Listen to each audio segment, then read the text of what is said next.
दुश्मनों को मुंह तोड़ जवाब देगी भारत की ये माउंटेड गन। 48 किलोमीटर मारक क्षमता, इसके अचूक निशान से नहीं बच पाएंगे चीन और पाकिस्तान। अब निकलेगी चीन की सेना की ऊंचाई पर रहने की हैकड़ी। आखिर क्या है इसकी खासियत, जानेंगे आज की इस वीडियो में, तो वीडियो के अंत तक बने रहें दोस्तों। दरअसल दोस्तों, कारगिल के जंग के बाद से ही भारतीय सेना को हाई एल्टीट्यूड वाले इलाके में लड़ी जाने वाली जंग के लिए तैयारी को तेज कर दिया था। साल 1999 में शुरू हुए सेना के आधुनिकीकरण के प्लान में आर्टिलरी तोपें सबसे अहम थी, जिसमें साल 2027 तक 2800 तोपें भारतीय सेना में शामिल करने का टारगेट है। इसमें 155 mm की अलग अलग कैलिबर की तोपें ली जानी है। खास बात यह है कि सभी तोपें स्वदेशी होंगी। भारतीय माउंटेड गन सिस्टम को भी प्राथमिकता के तौर पर तोपखाने में शामिल करने की तैयारियों को तेज कर दी गई है।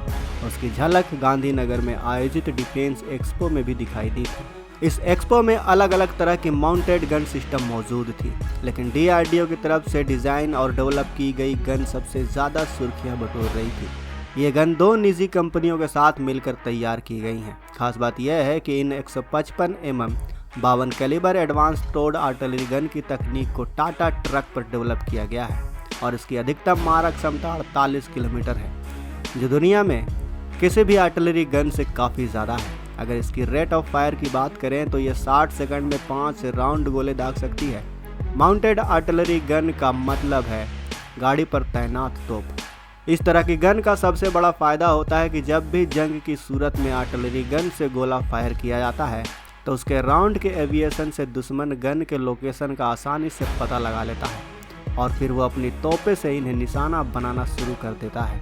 वहीं माउंटेड गन एक बार फायर करने के बाद तुरंत अपनी लोकेशन बदल सकता है, यानी हम दुश्मन पर गोला फायर करने के बाद दुश्मन के फायर से अपने माउंटेड आर्टिलरी को बचा सकते हैं। इस गन सिस्टम की खास बात यह है कि यह पूरी तरह से आर्म्ड प्रोटेक्शन है। जब भी इससे राउंड फायर होता है तो इसकी रिकॉल यानी कि फायरिंग के बाद जो झटका लगता है वो आसानी से सहा जा सकता है।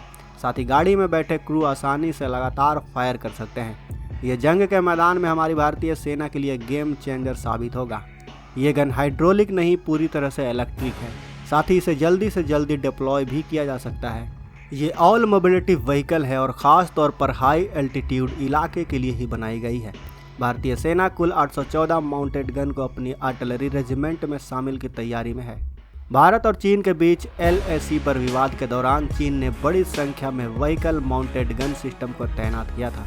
अगर हम पूरे आधुनिकीकरण प्रक्रिया की बात करें तो भारतीय सेना 1580 तोड़ टॉप, जो कि गाड़ियों के जरिए खींची जाने वाली तोपें शामिल करने की तैयारी भी कर रही है। इसके अलावा 100 तोपें ट्रैक्ड सेल्फ प्रोपेलेड के तौर पर K9 वज्र की खरीदी की जा चुकी है।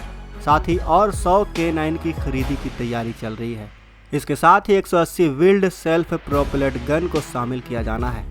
वहीं 145 अल्ट्रा लाइट होविजर तोपें अमेरिका से खरीदी जा चुकी हैं। साल 1986 में 155 mm बोफोर्स गन एकमात्र गन थी जो कि लंबे समय से भारतीय सेना के लंबी दूरी तक मार करने वाली गन के तौर पर सेना में शामिल है, लेकिन ये 3 दशक से ज़्यादा सेना में सेवाएं दे रही हैं। ये गन अब रिटायर होने की कगार पर है।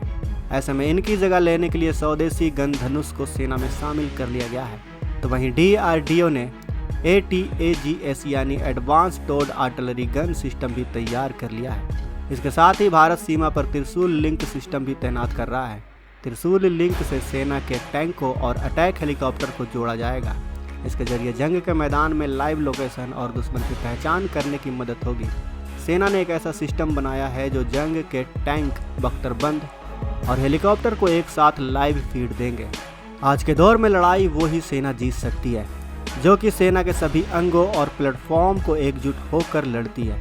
जमीन की लड़ाई में इस्तेमाल होने वाले टैंक, बख्तरबंद गाड़ियाँ और हेलीकॉप्टर के कोऑर्डिनेशन को बेहतर करने के लिए भारतीय थल सेना ने एक ऐसा डिवाइस बनाया है जो कि एक लिंक के जरिए कनेक्टेड होगा और इस डिवाइस को नाम दिया गया है त्रिशूल लिंक। ये एक ऐसा ऑटोमेटेड इलेक्ट्रॉनिक सिस्टम है जो कि टैंक, बख्तरबंद गाड़ियों और अटैक हेलीकॉप्टर में लगाया जाएगा और ये अपनी लोकेशन बताते रहेंगे। ये सभी एक दूसरे से कनेक्टेड रहेंगे और समय पर ये एक दूसरे की मदद भी करेंगे। कर्नल धर्मवीर के मुताबिक छोटा सा यह उपकरण एक सिचुएशन अवेयरनेस प्लेटफॉर्म है जो अपनी लोकेशन डेटा को लगातार भेज सकता है। और कोई कमांडर इसे आसानी से मॉनिटर करके पूरे ऑपरेशन को आसानी से कंडक्ट करा सकता है। इसकी रेंज पूरे बैटलफील्ड सिचुएशन पर काम करती है। दोस्तों ये एक फुल प्रूफ सिस्टम है जो कि किसी भी तरह से हैक नहीं किया जा सकता और ना ही उसे जैम किया जा सकता है। यह एक ट्रांसमीटर बेस्ड सिस्टम है और लगातार अपनी लाइव लोकेशन को ट्रांसमिट करता रहता है। इसके जरिए उस स्थिति से बचा जा सकता है जब जंग के मैदान में अपने ही सैनिकों के निशाने पर अपने सैनिक, बख्तरबंद गाड़ियाँ, टैंक आ जाते हैं, जिसके वजह से अपने दुश्मनों पर लगातार वार करने में बाधा आ जाती है। लेकिन इस सिस्टम की मदद से ना सिर्फ हमारे सैनिक एक दूसरे से जुड़े होंगे बल्कि दुश्मनों पर भी बिना अपने साथी को रोक के लगातार हमला किया जा सकता है। तो दोस्तों भारत की बढ़ती टेक्नोलॉजी, भारत की बढ़ती ताकत और भारत की बढ़ती क्षमता के लिए वीडियो को लाइक करना और कमेंट बॉक्स में जय हिंद लिखना तो बनता है। साथ ही अगर आप त्रिशूल लिंक सिस्टम के बारे में कुछ कहना चाहते हैं तो हमें कमेंट बॉक्स में अपनी राय अवश्य बताएं। अगर ये वीडियो अच्छी लगी हो तो चैनल को सब्सक्राइब कर लें। साथ ही बगल में जो बेल आइकन का बटन है उस पर ऑल पर भी क्लिक कर लें ताकि हमारी आने वाली वीडियो को मिस ना कर सकें। मिलते हैं अगले वीडियो में। जय हिंद।